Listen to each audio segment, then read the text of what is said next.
Hi, I'm Jason Gant, the pastor of Kids and Family here at Resurrection. I'm so glad you tuned in today. We've got a special guest in Krista Eyler, or you may know her as Funky Mama Music here in the Kansas City area. You might know her from her extensive musical theater writing and performing here in the Kansas City area, formerly on KNBC News as a reporter, now an early childhood specialist. We're going to cover a lot of topics today in a short amount of time, but giving you some practical applications as a parent, because maybe you've got some children with some special needs, or maybe you can learn some new things today around sensory challenges, sensory disorders, around OCD. We've got some great stuff as Krista shares her own life and heart. She's a follower of Christ, trying to be the best mom, best person she can be. You're going to hear that come through in her humility and her passion. So we're so glad you joined us today. Let's kick this interview off.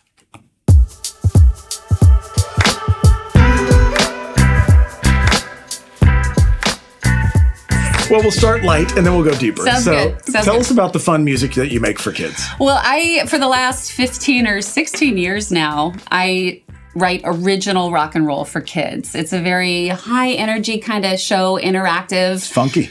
Well, I guess that's kind of a subjective term. I mean, maybe I've been called other things in my life, but funky's a good one to say. Yeah. I write music that kind of just makes kids want to dance, want to have fun, play games together. Sure. I usually don't like being up on a stage. I like kind of being down with the children. And as I've told you before, that I've met thousands of children, literal thousands of children and parents. And I feel very privileged that I've gotten the opportunity to kind of be in their homes through my music. You know, when CDs were a thing? CDs were a thing? Yeah. And that when I would sell them at my shows, I didn't quite realize the impact until now, about 10 years later, where those kids that were with me at the beginning they've graduated high school. Sure. And their moms and dads would say, "You were in our kitchen every morning. Oh, you cool. know, your music, we put our kids to sleep to your music." Yeah. And that is the best feeling ever. And you don't think about it when you're doing gig after gig after gig after gig. You don't really think about the impact. You think about entertaining these children. In the moment. Right. And if you're lucky enough, you get to have some really good relationships with parents and families. I mean, when parents come back show after show, I'm genuinely happy to see them. Yeah. And if you're ever at one of my shows and I see people I know who come in, I'll just say, "Hey, how are you guys? It's good to see you." Because that's really how I genuinely feel. Yeah. I'm very grateful that they want to come share some music with me. That's cool. And music's taken you some places. One unique place was the White House. I know. Right? Tell us this story, because this is pretty cool. Okay, so I was very pregnant with my son, Charlie. I was 9 months pregnant. Wow. And I got the opportunity to sing at the White House Easter egg roll. It was in 2007. Yeah. George W. was in the White House. Yes. And the way I got this gig, I knew some other people who had done this, like Mr. Stinky Feet, Jim Cosgrove, and Dina Odell, two of my brothers in children's music. Yes. They both had gone. I went, "Well, I wonder how I get into this. This would be fun." So I found the PR firm who was running the event, and I really cold emailed them. Yeah. And I said, "This is who I am. I live in Kansas City. I do children's music.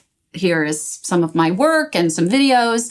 They wrote me back pretty quickly and said, "Hey, we're just deciding the lineup right now," and wrote back again. And they said, "Hey, let's get you to the White House." It was one of those things that happened so quickly. You think you might have read it wrong or something like that. Or, hey, at 9 months pregnant, I probably shouldn't do this, but you're not going to miss this opportunity, right? I went to my OB and I said, "Okay, here's the sitch. I got invited to the White House to sing." And I said, "What do I need from you to make this happen?" And she just kind of rolled her eyes, knowing full well I was going. I think she gave me a letter. If someone asked me on the plane, a letter of permission, and we checked with our insurance company. We had a hospital picked out that was just a couple blocks from the White House. Yeah. And all the moms who may be listening who are pregnant know Braxton Hicks contractions are very unpleasant. And when you've been on 4 flights and changes, the whole time I was contracting, but I was having too much fun. You just kind of one of those things that you put in the back of your mind. That's just incredible to hear. I can't know or imagine what that's like. It's like this, Jason. You go, I just know women your are stronger. abdomen. I just know women are stronger. I think men and women are a good complement, and we each have our own strengths. But yes, we can give birth, and it does make it a little bit tougher because of what you have to go through. Wow. But it was so fun. I mean, my husband was very concerned, and my brother played keyboards for me. He was there. They were always checking, like, how are we doing? No baby yet? Yeah. We would joke a lot. We say, wouldn't it be amazing publicity if Charlie was born on the White House at the White House lawn? So my youngest son, who is 16, he has always said that he's been to the White House. He's been That's pretty fun. on the White House lawn. I was like, well, and you met the first lady at the time, I did. Right? Laura Bush. I met her outside of a porta potty. Which I think is a great story. Well, the porta potties on the grounds when they have the Easter egg roll, they're huge. I mean, they're huge, really fancy porta potties. Right. Presidential. And apparently, in case he wants to use it. Right. And so I came out, and you know, ladies, when you're pregnant, you have to go a lot. So I was waddling myself out of this really fancy hotel porta potty, and the Secret Service stopped me. And it is just what you see in the movies. They have the sunglasses on, the ties. They're all like checking their inner, your ear things. And I said, I'm not a threat to anyone. If you look at me, I'm not a threat. And then he waved me on. And as I walked by, I realized Mrs. Bush was right there. And that's why the detail. And I waddled up to her and just said, hey, thanks for having us over. And she was lovely. She was absolutely lovely and gracious, and told me to have a good time, asked about the baby, because clearly she was like, oh, please don't give birth. Please don't give birth at my house. But it was a great experience. And we were in a tent with the Jonas Brothers when they were pretty much babies, and Miley Cyrus. Wow. It was all the Disney people. And then the Sesame Street time asked about the baby, because clearly she was like, oh, please don't give birth. Please don't give birth at my house. But it was a great experience. And we were in a tent with the Jonas Brothers when they were pretty much babies, and Miley Cyrus. It was all the Disney people. And then the Sesame Street cast was there. Wow. And so we joked that we were this little tiny table, and then all of these other celebrities children celebrities were in different parts of this tent. I said, I think they're probably making more than we are for this. I'm sure you represented all of us well here in Kansas City. It was so fun and amazing that it happened. That's too cool. I was grateful. Well, and that's just one of your passions. Another is you're writing musicals, which is really cool. You've even won some awards for the musical Overture, and most recently the Sparkle Tones. And I think you're writing again. And we are. Just pursuing a passion in your life. Anything you want to share about that? Oh, sure. I don't know if your podcast is long enough to talk about all if I go down the musical theater nerd wormhole, we'll never get out. I'll pull us back. Don't worry. That's right. Thank goodness. My co-writer is Barb Nichols. She's a local director, and we've been friends for 25 years. She's directed me in a lot of shows, and we just decided that we would write a musical. I wrote a song, and I had already done one children's musical that she directed, but wasn't a part of the writing process. So I thought, I trust her. She has great vision. She's super smart, is a great writer. I said, how about we write a musical together? And we went for it. And it's called Overture, and it was about the 1953 season of the Kansas City Philharmonic. And it took place, it's a period piece. It's an old book musical. It has a formula. And so we did it at the Kansas City Fringe Festival, and then we did a full run.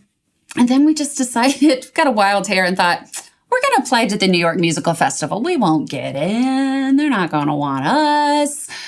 They have all these entries from all over the world. Well, we were top 10, selected as one of their top 10 people. That means you have to go to New York and put on your show at a theater on West 42nd Street, which is considered Off-Broadway. Yeah, that's awesome. So we had a surreal adventure taking 20 people from Kansas City to New York to work for 10 days. And we actually did a documentary about it that PBS aired last year. It was called Worth Waiting For. You can still find it on Kansas City PBS. Yeah. It's called Worth Waiting For. And I had all this footage from our adventure. Yeah. And I thought, well, my past news career says, get this stuff together. Don't waste it. So I put together this documentary, and aired last year. And it was so fun to watch because we won one of the awards, Best of Fest, the Audience Choice Award. Very cool. And the strange little ripple to this is we thought any money we make there will be put into our business account. We can seed money for the next project. Well, it's called NYMF, New York Musical Festival. It went bankrupt. Oh, and wow. we didn't. So we didn't get a single penny. Oh, okay. But we would not trade it for the world. Sure. No, just like the White House, when you're having an extraordinary experience, you think, oh, well, I get one extraordinary experience. Yeah. And in my life, I feel like I keep getting surprised by extraordinary experiences. Right. And I try to capitalize on that. And I'm very grateful that every time, I don't expect it, but I'm always surprised by joy. I just am it's a cool feeling to get to have these surprises pop up. Yeah. That I do believe that God is the instigator for these. Yes. I think God gives us tools and says, what you going to do with it, kid? Right, right. Let's see what you do. Well, great segue, because I know you're a person of faith. You are a believer. You hope and seek to follow after Jesus, and that's clearly coming through. Imperfectly. Right? Very, very imperfectly. Yeah, that's good. Yeah. You're an early child specialist. Yeah. In your day job. My day job is I work as a special needs para in the Spring Hill district. And if you're not familiar with what a para does, para means, I think in the language, it means to come alongside. Come alongside, right. And so I'm basically paired with children K through 5 who are either on the spectrum or they have physical disabilities or emotional needs that can assist a teacher in their daily function and bring those kids into the regular classroom. That is a special calling. It really is. I love it. And the need is growing. Oh, it's always. So much so that you've experienced a non-typical, one of your sons having a kind of a non-typical childhood experience. Right. Tell us a little bit about that and how that. It is the journey. As any parent knows, when you're put in charge of this little life, you know it's going to be a roller coaster. You just don't know what kind of roller coaster. Maybe it's a roller coaster that's on fire at times, or it goes underwater, or takes so many loop-de-loops. That's a great analogy. You get sick. We've had a roller coaster. My oldest son is such a cool kid. He is an outside-of-the-box thinker. He's an artist. He's a great writer, a great video producer, an animator. But when he was about 3 years old, his vocab was off the charts. I mean, he recognized all the letters. He could memorize entire books. He was just above intellectually. But he was delayed in his gross motor function, his fine motor function. And when I talked with his preschool teachers, I said, I know there's something's going on. Yeah. And he also had some strange behaviors. And I will give you an example.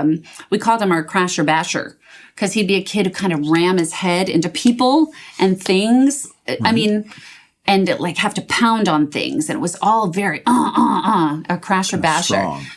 It was a strong activity that he would always do. It would look like too rough of play sometimes. Okay, yeah. He would run his head along the carpet in a room, and we thought, well, he's just active. He's a boy, he's active. Sure. He's got a lot of wildness in him. Right. And sometimes it would present as extraordinary temper tantrums. And my husband and I are very disciplined parents. We're very loving parents, but I didn't have any tools for what I was seeing. Right. I knew something was off. I remember telling my best friend, hoisting my son over my shoulder when he was screaming bloody murder over nothing, that I was like, I don't know what is going on. And we decided, on the advice of his preschool teachers, to get him in a fine motor class over the summer to get him ready for kindergarten. Right. And so as I was on the website of Children's Therapy Group, it's a local organization that I adore. Yeah. There was a link on their website for sensory processing disorder checklist. And I went, I'm going to click on this. So as I went down the checklist, every single behavior that was represented there, my son had showed me, exhibited. Wow. I had one of those epiphany moments where I called my mom. I said, I found it. I think I know what's going on. And my mother's one, she jumps in. She's like, let's figure it out. Let's go do this. And so I got him an occupational therapy evaluation. They're expensive and they're long. For a 4-year-old to complete, not usually covered by insurance, which is the bummer. Yeah.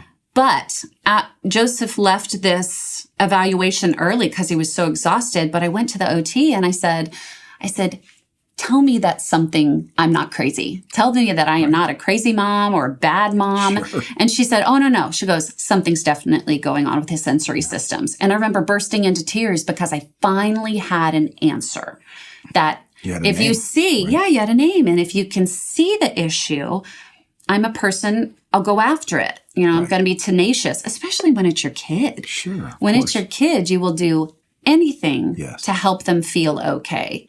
And so Joseph started extensive occupational therapy, extensive fine motor therapy, gross motor. They do, OT is right under Jesus for me. I adore them because the work they do is literally life-changing. Yeah. And now he was in pediatric. Right. So, but OT ranges through geriatric populations. I mean, they are so essential. Anyway, so Joseph, really thrived quickly under the therapies. I mean, he could get on a swing now. He could ride a bike. Great. It was like unlocking boxes one at a time. Right. And I have been able to share what I've learned with so many moms and dads. I've been through Funky Mama, as I said, I've met thousands of people. Yeah. And those who approach me as a friendly person and we get to talking, I've been able to share, my son's experience and my journey as a mom, kind of going along with him and learning. And then once I became a preschool teacher and a preschool administrator, I get a group of people who are coming to me for advice. Right. And I'm very careful about sharing resources unless I experienced it myself. Yeah. And so the thing with SPD is that your pediatrician will not be able to diagnose it.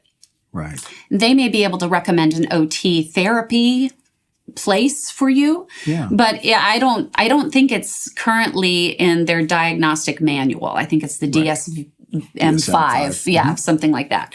And it's not listed in there. Right. And I hope someday it will be, so it's covered by insurance. Yes. It will make that a lot easier for families to get help faster. Right. But parents should know there are so many options, especially here in Kansas City. There are so many wonderful organizations where you can take your child and have them evaluated. There is no harm in going in. Don't be afraid of going in and discovering something, because once you see it, you can name it and you can go after it. Mental health science is a gift from God. The understanding of it is important. And the care, the therapy, the medications, the offerings, these are really, really important tools. Oh, absolutely. But you also mentioned a couple of books that you found eye-opening. Yes. Life-changing for me as a mom. I mean, I love information. Yes. I love learning. And as I said, I was tenacious about finding resources when my child was hurting. One of the books that I think every mom and dad should have is The Whole Brain Child. Right. And these are readily available on Amazon. There's a reason they're bestsellers. Mm-hmm. But The Whole Brain Child is something when I was a preschool administrator, I had all of my teachers read it. Gave it to them as a gift. I've given it to so many moms who have asked. It explains how a child's brain works, how it develops, how it grows. And in terms of brain breaks, where it's literally breaking in certain parts so it can grow, it's fascinating research. And as a mom, I went after it to help my son. So what I learned is there's an example of if your brain, I'm holding my hand in a fist, if your brain is in a fist and all of a sudden you flip your fingers up, it's like your brain gets flipped. Right. Picture a 3-year-old building a tower and some kid comes along, knocks the tower over, the kid's brain gets flipped because they're so angry. Moment, right. Now, this isn't even talking about sensory stimuli. This is just something happens. Right. And the kid flips out. So the only thing that's going to get that child's brain to calm back down is if you meet that child not with equal rage or anger or frustration that they just are flipping out when you're tired. It's you have to meet that child with calm and empathy. And being calm and empathizing even when you don't want to. That's the hardest thing. When you're a tired mom and dad and you just got home from work and they're flipping out on the floor and all you want them to do is watch Bob the Builder or Bluey or whatever. But you have to meet that child on their level with empathy. And I think that was the thing that really stuck with me with my son's care, because they were long days. Yes. And as I shared with SPD, it's often comorbid or partnered with another disorder. Yeah. Not always. The autism spectrum is so varied and wide. It's a rainbow of fruit flavors out there on the spectrum. I mean, I think everybody's on the spectrum. Sure. We're just different levels and shades. Okay. So my son also was diagnosed with OCD when he was 7, and OCD was the monster. OCD, I mean, SPD was a piece of cake compared to full-blown OCD. It required extensive therapy, and I know it probably isn't any parent's first choice to put their child on medication. Yeah. But let me say, better living through chemistry if your child needs it to function. Sure. There's no shame in seeking medical care through medicine for your child if they need it. I mean, we didn't medicate our kid just because it was easy. It was a last resort. But I'm so glad we did. We had it under a therapist's care. We didn't just willy-nilly this. We went very slowly. But there are experts out there to help if you need that. Great. And once my son received the help his brain needed. See, that's the thing I don't think people realize. It's not the child wanting to mess up your day or make it harder. Right. Why would they do that? Right. Children don't act that way. I mean, I know some parents right now are like, well, yes, they do. They do in my house. Sure. They don't. Their brain, if it's not getting what it needs, is telling that child to do it. Right. And guess what? They will do it because their brain is telling them. In OCD care, therapists tell children to name the OCD, something outside themselves, so you can start calling it that thing. Like my son named it the hornet because it felt like it stung him 24/7. Yeah. So we would start saying, is the hornet making you do this? You can kind of capture What's the hornet doing right now? Strategize around it. And it takes the shame away from the child because children do feel shame when they're realizing their behavior is not like it's not their typical, peers. Right? Right. And we don't even want to use the word normal or not normal. No, it's really typical. It's normal for that child who is struggling. Yes. And that's the thing that let me just say that for any mom or dad out there who is going through maybe what I just mentioned, maybe that's how God is going to use me in this today. Yeah. I hope so. Yes. That you are going to have to be your child's advocate always through education. Yes. You will have to talk with principals and vice principals. Their teachers. You may have to deal with bullying. You may have to deal with education plans. I mean, you probably will. Yeah. And once you get your mind around that, don't think 8 years in the future. Think about today, what your child needs today. And sometimes my husband and I, at the end of a really hard day, would high-five each other and say, the kids are alive and we're still married. And that's good enough for today. That's a win, right? That's a win. Well, yeah. And I would have to ask forgiveness from both of my boys. When I would lose, when my brain would get flipped, I'd be tired or frustrated. I had a visceral response to something. And I'm an educated person in early childhood. I know that wasn't the right response. I would say, guys, I made some mistakes today. I am so sorry. I apologize. Will you forgive me? And I think it's important that we humble ourselves for our children. Oh, absolutely. And especially when you know you've screwed up. That's such an important lesson. All too often, we want to project to our kids that we have it together, we know all things, we are the authority, therefore do not question or we don't doubt. Our kids need to learn we're human. It doesn't mean that they need to hear or see the darkest of our secrets or the greatest fears within us, but they need us to be humble. I think so too. Right? They need us to show that we are willing to say, please forgive me, I made a mistake. Right. It's a modeling behavior to teach them. And so thanks for sharing that. We're trying. Well, we also say another quarter in the therapy jar when my husband and I do things that we're like, we're going to hear about that at a barbecue in 20 years from now. I'm pretty sure of it. And you will. I mean, despite your best efforts, and we try to give our best efforts for our kids, we're human. And you're going to screw up sometimes. But most of the time, I think you're going to get it right. Absolutely. And I would tell the parents that were at my preschool or with whom I would see on a daily basis that would come to me with an issue with their child and ask my honest advice. I'd say, you are your child's expert. Right. You are the expert. That's right. And whatever you're feeling about your child is valid.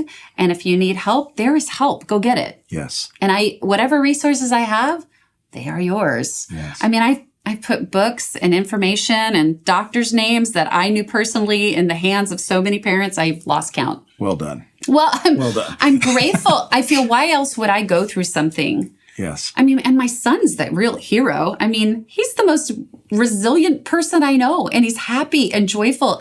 I've always described my son as a puppy. My oldest, he's a puppy. He's just bouncing around and happy. And that's good. And my younger son did not present in the same way at all as his older brother. Yeah. But every child has something they're dealing with. I'm just always grateful when my boys let me in. Yeah. I think we've always tried to keep the door open. It gets real hard when they're teenagers. Sure. And they want their autonomy. They want their independence, kinda. Yeah. I mean, mostly they're still financially dependent on us. Sure. But emotionally too sometimes. And sometimes I forget that because my boys look like men and they're very responsible and independent for the most part. But there are times they still need me and they still need my husband emotionally, which I'm grateful for. Yes. That they will still come and be honest with me about things. Krista, this has been really, really helpful. I'm glad. I just thank you for sharing your heart and your passions. Sure. Because my hope today was not only to say, hey, there's a great music giver, a great performer in our area, not only in the theater world, not only formerly in the journalistic world. Yeah, I know, so many worlds. But I loved how you said to me earlier that you found your passion in early childhood. And I share that same passion. So I understand that piece of it that really has come to light. And there's a passion that's coming through there. I don't think it was a surprise that what you're learning in early childhood was also an opportunity of how you can parent better. And that's our hope, is to equip our parents on not only being affirmed as, hey, everyone's in this human struggle together. Right. We're all trying to be the best parents we can be, the best caregivers we can be, also the best humans we can be. And you've shown that, not only in the joy and fun through your music, but also here in the area and what you've shared today, offering some great resources, some great books. Whole Brain Child as a great resource. Check out your website at Funky Mama Music. Yep. That's Funky MAMA MAMA, yeah. .com. You offer a lot of resources there, early childhood resources, plus the connection to your YouTube videos, which are great, fun for kids. Tell some fun stories on there. I'd love for people to check it out, share it with your friends. You also have, right as this is airing, a show coming up in Saturday morning, August. Is it the 10th? Oh, my goodness. Of course, I have the date wrong. Let me check my own website. You know, this is the thing. That's why I put them up there in my busy mom brain, still busy. Sure. That I go, when is my next gig? I have to refer to my own website. Yeah, I think it's the first Saturday morning in August at Roe Park. Yes. It's a Saturday morning concert. You can check it out at funkymamamusic.com. But we're just so glad you're here. And one last thing I want to say is you've heard Krista mention some specialties around counseling needs or mental health needs. We want to be the church that supports you in that. If you are in the midst of a struggle with mental health or your children are in the midst of a struggle with mental health, our care and counseling ministry is happy to come beside you, to support you, to care for you. We've built partnerships across the city in every area of need, every area of challenge in your life, and we would love to care for you. And so don't hesitate to reach out to our church at resurrection.church. We would love to connect with you in that way. We would love to be a beacon of light in our community. That's our hope. And so this is not just for affirming and edifying parents, but also learning and sharing knowledge, best practices, great learnings, on the ground learnings that you shared with us today. And also, the trenches. Yeah, in the trenches. And also some joy, some summer fun. Let's go out and enjoy a concert in the park. And you can check all that out at funkymamamusic.com. Thank you again, Krista. Thank you for joining us today. Thanks for tuning in. Share this with your friends and come and be a part of our worshiping community. We're so glad that you joined us today.